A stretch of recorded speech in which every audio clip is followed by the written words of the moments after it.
दोस्तों नमस्कार।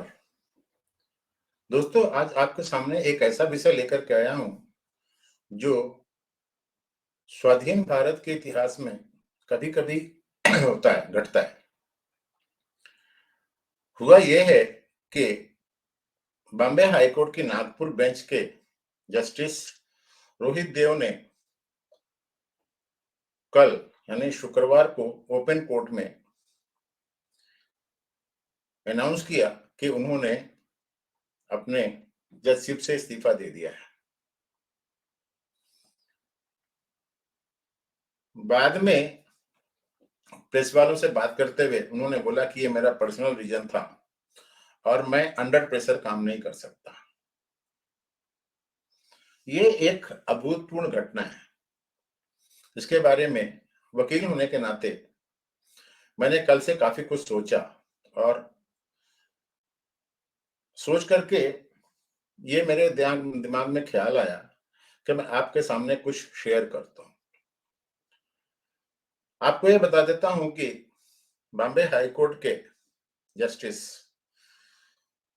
सत्यरंजन धर्माधिकारी ने 2020 के आसपास बॉम्बे हाई कोर्ट के जज से इस्तीफा दे दिया था। उन्होंने भी कहा था कि मैं पर्सनल रीजन से इस्तीफा दे रहा हूँ। एक्चुअली धर्माधिकारी साहब बॉम्बे हाई कोर्ट से बाहर जाना नहीं चाहते थे और दिल्ली का सुप्रीम कोर्ट का कॉलेजियम उनको चीफ जस्टिस बना करके बॉम्बे हाई कोर्ट से बाहर भेजना चाह रहा था। मैंने धर्माधिकारी साहब के सामने प्रैक्टिस किया है, उनके सामने मैंने आर्गुमेंट किया है, कई केसेस मैंने जीते भी हैं। एक केस ऐसा था जिसमें उन्होंने मुझे ये कह करके हटा दिया था कि डीआरआई को अधिकार है शो कॉज नोटिस इशू करने का। बाद में वो सुप्रीम कोर्ट ने भी उसको मना किया, लेकिन ठीक है, वो उनका अपना एक पर्सनल व्यू था, तो उसमें मेरे को किया था। लेकिन मेरे डिटेंशन मैटर्स में धर्माधिकारी साहब ने हमेशा मुझे फेवर में जजमेंट दिया। धर्माधिकारी साहब को जब कोर्ट में बैठते थे तो मैं देखता था कि he is not keeping well, उनका जो स्वास्थ्य है वो ठीक नहीं था। फिर भी उसी बेसिस पर शायद वो बंबई से बाहर नहीं जाना चाह रहे थे, लेकिन कॉलेजियम ने उनको बाहर जाने का प्लान बनाया, तो उन्होंने इस्तीफा दे दिया। उसके अलावा एक लेडी जज थी, शायद कनेडी वाला और समथिंग लाइक दैट उसका नाम था, जिसको इन्होंने एज टेम्परेरी अडॉक जज प्रमोट किया था। और उस अडॉक जज जब वो थी तो उन्होंने एक कोई कंट्रोवर्शियल जजमेंट दे दिया, जिसमें कि वो रेप वेप का केस था। उसमें उन्होंने बोला कि अगर जब तक टच नहीं होता, ह्यूमन टच नहीं होता है, तब तक उसको रेप में नहीं माना जाएगा। उस चक्कर में सुप्रीम कोर्ट ने उनको परमानेंट नहीं किया और वो इस्तीफा देकर के बाहर चली गई। अगर मैं थोड़ा पीछे जाऊं तो एक जस्टिस कुंभकोनी थे, उन्होंने भी शायद इस्तीफा दिया था और वो बॉम्बे हाई कोर्ट में प्रैक्टिस कर दे रहे। जब ये उद्धव ठाकरे साहब की सरकार बनी थी, शायद वो वहां के अटॉर्नी जनरल थे स्टेट के। इसके अलावा एक और जज थे जिनके खिलाफ इम्पीचमेंट आया था, तो इम्पीचमेंट जब वो पार्लियामेंट में शुरू हुआ उससे पहले वो इस्तीफा देकर भाग चल दिए थे। अब सवाल ये उठता है कि रोहित देव ने इस्तीफा क्यों दिया। मैं ये बता देता हूं आपको, रोहित देव 2017 के जून में एडहॉक जज बनाए गए थे। उस समय हम लोग यूरोप के टूर में थे, हमारे साथ में कई नागपुर के साइड के एडवोकेट भी थे। तो जब हम लोग उस समय पेरिस एयरपोर्ट पे बैठे हुए थे तो वो समाचार आया, तो मैंने उनको बताया, तो उन्होंने बोले अरे वाह, ऐसे लोग भी प्रमोट हो गए हैं। खैर कोई बात नहीं। जस्टिस देव का एक केस है जिसमें मुझे ऐसा लगता है कि उसी वजह से उन्होंने शायद इस्तीफा दिया होगा। और वो इस्तीफा देने का जो सबसे बड़ा कारण ये है कि जस्टिस देव साहब ने सेशन कोर्ट के ऑर्डर को, जिसमें दिल्ली यूनिवर्सिटी के एक प्रोफेसर थे जीएन साई बाबा, जिनको लाइफ सेंटेंस दिया गया था सेशन कोर्ट 2017 में, उनका माओ से लिंक था, उसमें उन्होंने उनको एक्विट कर दिया था। इसके अलावा जीएन साई बाबा के अलावा उन्होंने अनिल पंसारे को भी डिस्चार्ज किया था, महेश तिर्की को भी डिस्चार्ज किया था, पांडुपुरा नरोते को डिस्चार्ज किया था, हेम केशव दत्ता मिश्रा को डिस्चार्ज किया था, प्रशांत राही को डिस्चार्ज किया था और विजयनाथ तिर्की को डिस्चार्ज किया था।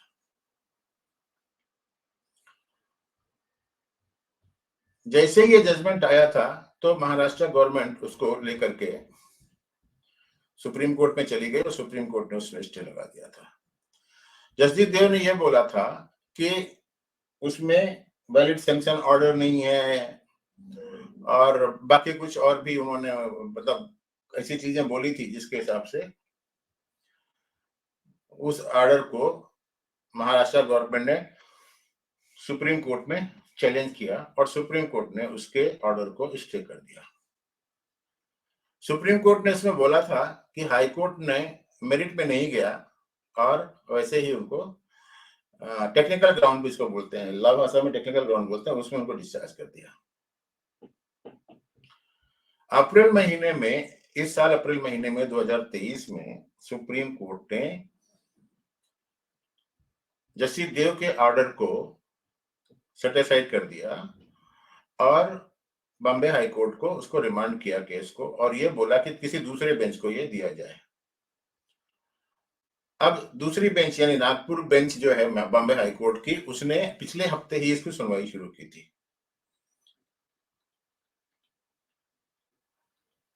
तो उन्होंने एक पिछले हफ्ते शायद एक महाराष्ट्र गवर्नमेंट का एक जीआर था उसको पेश किया था जिसमें कि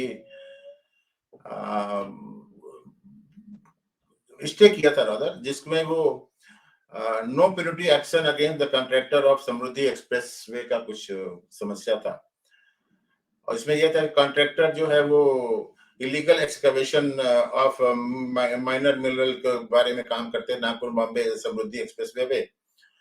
तो उसमें जो है पेनल्टी प्रोसीडिंग्स इनिशिएट हुई थी स्टेट गवर्नमेंट की तरफ से, लेकिन गवर्नमेंट ने उसके ऊपर स्टे लगा दिया था।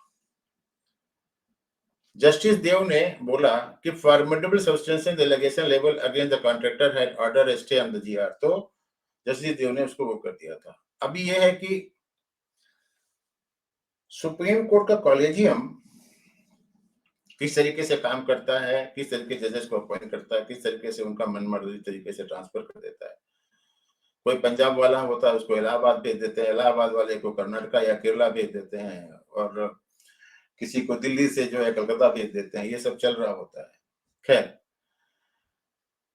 अब ये है कि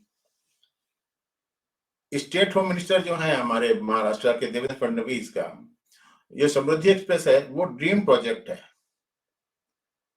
तो उसमें अगर कोई कॉन्ट्रैक्टर ने कोई गड़बड़ किया है, ये किया हो गया, तो उनके खिलाफ कोई पेनल्टी एक्शन नहीं होगा। ये जीआर इश्यू किया था और उसको जस्टिस देव ने वो कर दिया। तो देखो, ये एक इम्पोर्टेंट समाचार था जिसको शायद मीडिया वाले नहीं दिखाएंगे, तो मुझे लगा मैं आपको ये दिखा देता हूं कि क्या है ये समाचार और थोड़ा सा मैं इनके बारे में आपको बता देता हूं कि लोगों ने क्या बोला है, मतलब मीडिया क्या बोल रहा है इनके बारे में। थोड़ा सा देखिए, मैं थोड़ा शेयर कर देता हूँ प्लीज।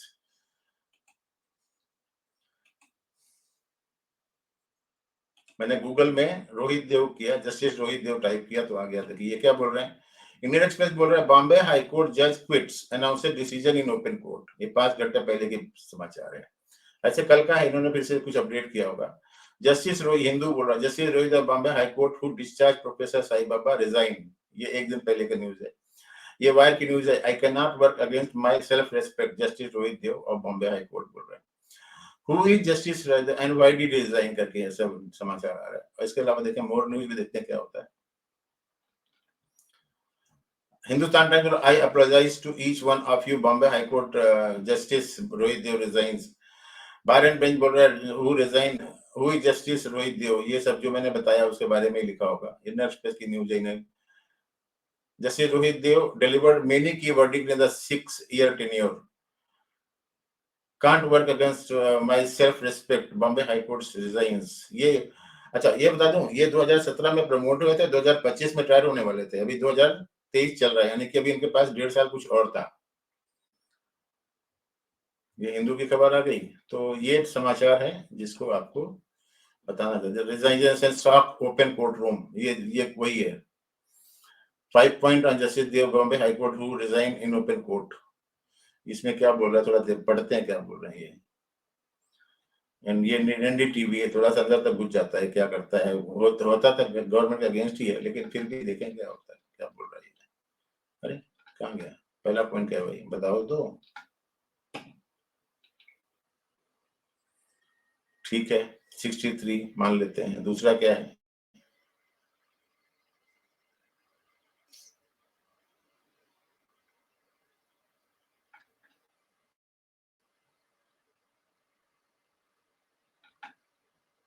पॉइंट ही नहीं आया अभी तक हमारे शायद इनके।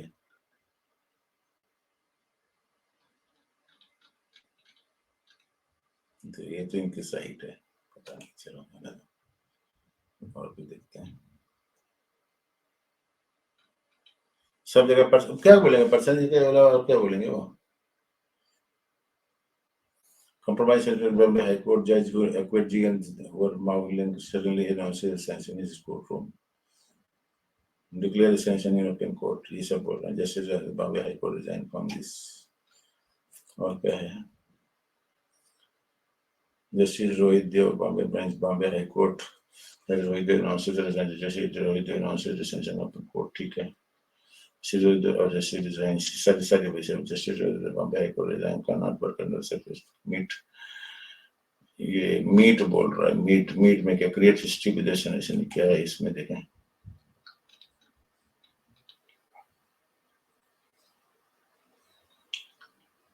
Rohit Dev, senior High Court judge, arrived in the courtroom and left everyone stunned as he put off hearing of all the cases before him on Friday, apologizing to the lawyer and the litigation. Dev announced his resignation as a judge with immediate effect in the open court.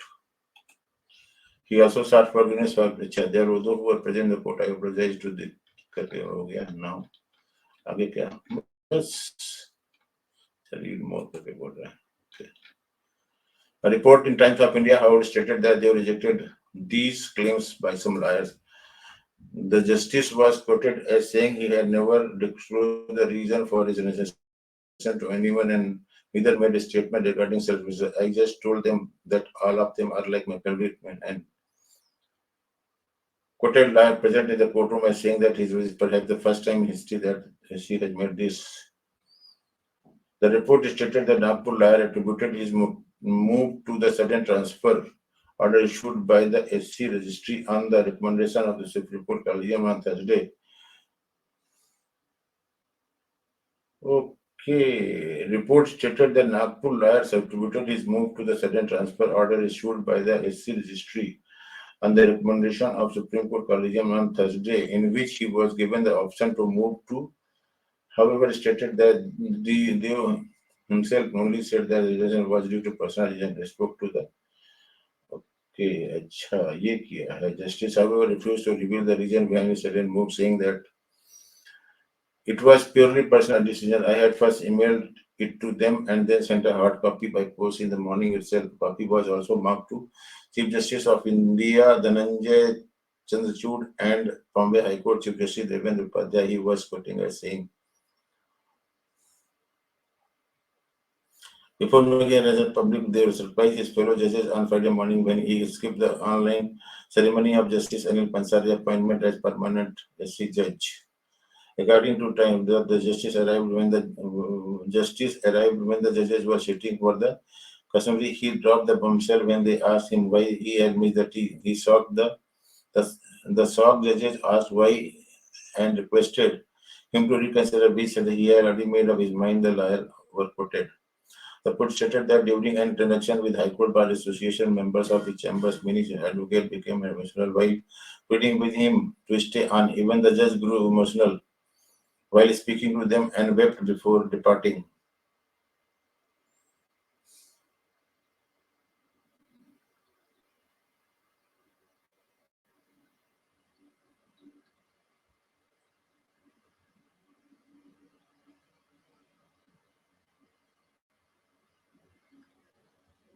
ये है कहानी। Anyway, तो इसके अंदर शायद इनका भी transfer के चक्कर था कि ट्रांसफर इनका कर रहे थे इलाहाबाद में और ये नहीं जा रहे थे। जाना ही जाएंगे इलाहाबाद, क्यों जाएंगे, बॉम्बे में पेटा नागपुर किया था। एनीवे, ये एक समाचार था जो आपको बताना था, थोड़ा एनालाइज करना था कि क्या हो रहा है क्या नहीं हो रहा है, जुडिशरी में क्या हो रहा है। मिलते हैं किसी और मुद्दे के साथ में अगले वीडियो में, तब तक के लिए नमस्कार, धन्यवाद, जय हिंद, नमस्कार।